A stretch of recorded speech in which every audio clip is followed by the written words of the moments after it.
Imaginez que vous deviez fuir votre propre pays natal. Non pas pour voyager, non pas pour devenir riche, mais parce que vous pourriez mourir si vous restiez. Pas mourir rapidement, mais disparaître lentement dans des lieux sans nom, où les gens sont broyés jour après jour jusqu'à ce qu'il n'ait plus rien à perdre. Imaginez que vous deviez traverser des rivières gelées à minuit, vivre pendant des années sous une fausse identité dans un pays étranger et savoir parfaitement que non seulement vous, mais aussi toute votre famille seriez entraînés dans le même enfer si vous étiez capturé. Ceci n'est pas un film, ni de la propagande, mais des histoires documentées, vérifiées et présentées au monde. Aujourd'hui, nous allons examiner 3 de ces évasions, 3 vies humaines qui ont tout sacrifié juste pour gagner quelque chose qui semble aller de soi, le droit de vivre en tant qu'être humain. 1. Le faux paradis de Pyongyang. L'histoire commence avec Kang Chul-hwan, un enfant qui n'est pas né dans la pauvreté. En 1968, il grandit à Pyongyang dans une famille considérée comme faisant partie des rares privilégiés. Elle possédait une voiture, une machine à laver et même une télévision couleur à une époque où la plupart des gens ne pouvaient même pas en rêver. Kang possédait même un aquarium avec des poissons tropicaux dont il s'occupait quotidiennement, comme une occupation d'enfance inoffensive, un élément fragile qui le liait au sentiment d'une vie normale.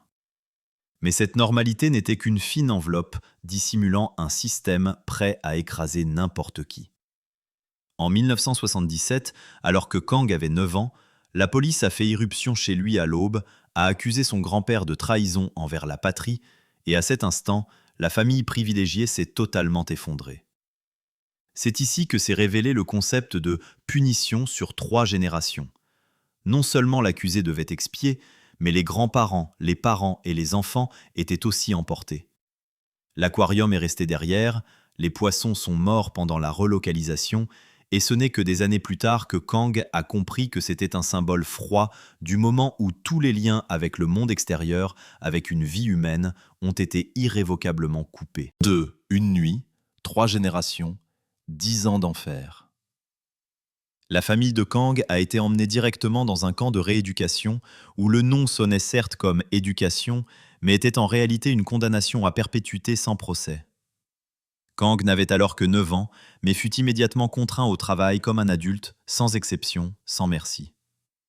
La faim n'était pas un sentiment passager, mais un état permanent, à tel point que les gens devaient manger tout ce qu'ils pouvaient attraper pour survivre, des grenouilles aux rats, en passant par des choses qui ne pouvaient plus être qualifiées de nourriture.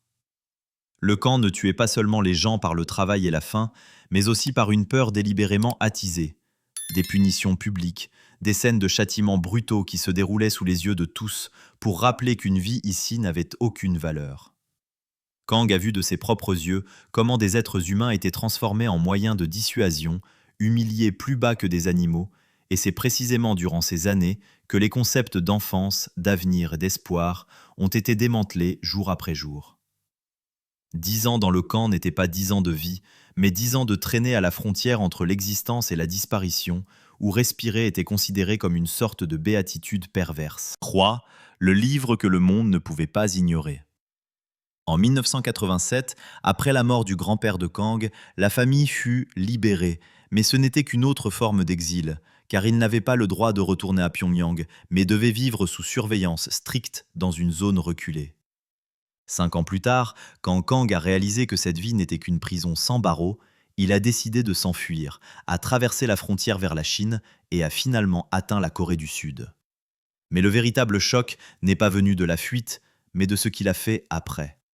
En 2001, Kang a publié Les Aquariums de Pyongyang, un récit direct, froid et sans compromis sur 10 ans dans le camp de rééducation, transformant des souvenirs personnels en preuves historiques. Le livre s'est rapidement répandu dans le monde entier, a été traduit dans de nombreuses langues et a brisé le long silence sur les camps de prisonniers en Corée du Nord.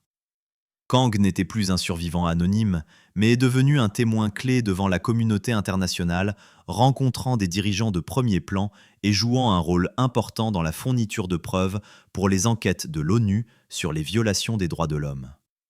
À partir de là, l'histoire d'un garçon qui s'occupait autrefois d'un aquarium à Pyongyang est devenue quelque chose que le monde ne pouvait plus ignorer. 4. L'enfant qui a grandi parmi les cadavres. Young So-yeon. Young So-yeon est né dans une famille qui n'était ni particulièrement riche ni particulièrement pauvre, dans une ville proche de la frontière chinoise où la vie suffisait à la survie mais n'était jamais assez sûre. Dès son plus jeune âge, elle a réalisé que le soi-disant ordre était maintenu ici par la peur, lorsque des punitions publiques sur la place faisaient partie de la vie quotidienne et que même les enfants étaient forcés de regarder pour apprendre le silence. Dans les années 1990, une famine a balayé le pays, transformant des millions de personnes en cadavres ambulants. Et Young a vu de ses propres yeux des gens s'effondrer d'épuisement et disparaître en pleine rue sans que personne n'ose s'arrêter. La mort est devenue si familière qu'elle rendait insensible. Et c'est précisément dans ce contexte qu'elle a compris qu'il ne s'agissait plus de mieux vivre, mais de savoir comment ne pas mourir inutilement. À l'âge de 17 ans, Young a pris une décision irréversible. Quitter le pays à tout prix, même si le prix devait être sa propre vie. 5. Par-delà les rivières gelées, vivre comme une ombre. La décision de Jung de fuir n'était pas un plan à long terme ou un rêve de liberté, mais un pur instinct de survie. Elle a traversé le Yalu par une nuit d'hiver quand l'eau était gelée et que chaque pas pouvait être le dernier, car une glissade ou une découverte aurait signifié la fin. Jung ne savait pas ce qui l'attendait de l'autre côté, mais elle savait une chose très précisément.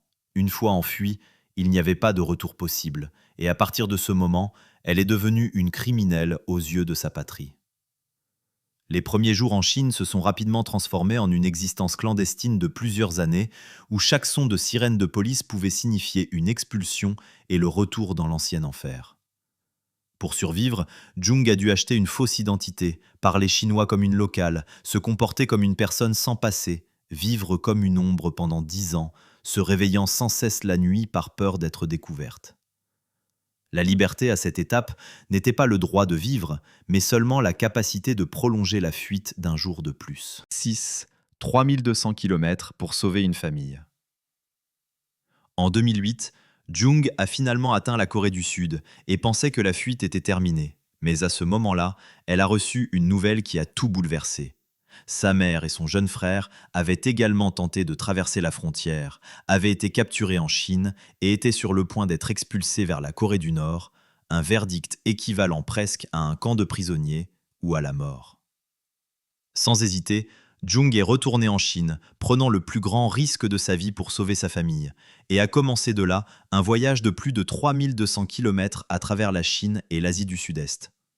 Ils ont été arrêtés plusieurs fois, incarcérés, interrogés, et dans un moment apparemment sans espoir, un Australien totalement étranger est intervenu, a payé la caution et les a sauvés sans rien demander en retour.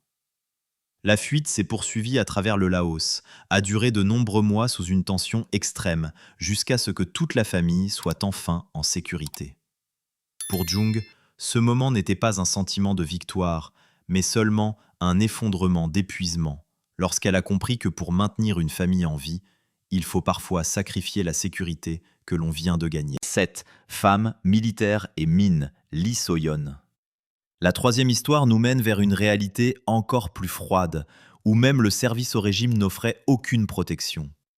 Lee So-yeon était sous-officier dans l'armée nord-coréenne et a servi pendant 10 ans en croyant que la discipline et la loyauté lui assureraient une place sûre dans la société. Mais lorsqu'elle a quitté l'armée, elle n'est pas retournée à la vie civile comme promis, mais a été envoyée directement dans les mines de charbon où les gens étaient forcés de creuser le sol à main nue, sans équipement de protection, sans nourriture suffisante, avec seulement les promesses vides de l'État. Lorsque Lee a tenté de s'enfuir pour la première fois et a été capturé, cela lui a coûté 2 ans de prison où toute dignité lui a été totalement retirée. Après sa libération, elle n'avait plus de statut, n'avait le droit de contacter ni son fils ni sa mère et n'existait presque plus socialement. Mais c'est précisément cet effacement qui est devenu l'ultime impulsion. Lee s'est enfui à nouveau, a traversé la frontière vers la Chine, a failli être victime de la traite des êtres humains et a finalement atteint la Corée du Sud. Son histoire, vérifiée par des enquêteurs indépendants, révèle une facette peu abordée, la vie des femmes dans l'armée nord-coréenne où la violence, l'exploitation et le silence sont la norme. 8. Vérité, controverse et ceux qui ne veulent pas croire. Aujourd'hui, fuir la Corée du Nord est plus difficile que jamais. Depuis que Kim Jong-un est au pouvoir, des milliers de personnes risquent encore leur vie pour s'enfuir, mais ce nombre chute rapidement d'année en année car les frontières sont verrouillées, la surveillance renforcée et tous les chemins deviennent des pièges mortels. La voie la plus courante consiste toujours à traverser la frontière vers la Chine, puis à demander l'asile le long des routes d'Asie du Sud-Est, mais dès que l'on est capturé en Chine, le rapatriement est presque toujours la conséquence, suivi de l'incarcération, de la torture et de la punition de toute la famille selon le principe des 3 générations. Malgré cela, il y a encore des gens qui affirment que tout cela n'est que de la propagande occidentale, que les témoins seraient payés pour calomnier le régime. Mais cet argument s'effondre face à des milliers de témoignages concordants, aux rapports d'enquête de l'ONU, aux images satellites confirmant l'existence des camps de prisonniers et aux livres, discours et témoins qui s'expriment publiquement devant le monde entier. Le problème ne réside pas dans le manque de preuves, mais dans le fait que certaines personnes se ferment à la réalité en raison de leurs propres convictions idéologiques. En fin de compte, ces histoires ne sont pas censées convaincre qui que ce soit de prendre parti, mais posent une question froide et inévitable. Si des millions de personnes sont privées de leur dignité juste pour maintenir un système de pouvoir, le silence du reste du monde se distingue-t-il alors de la complicité ?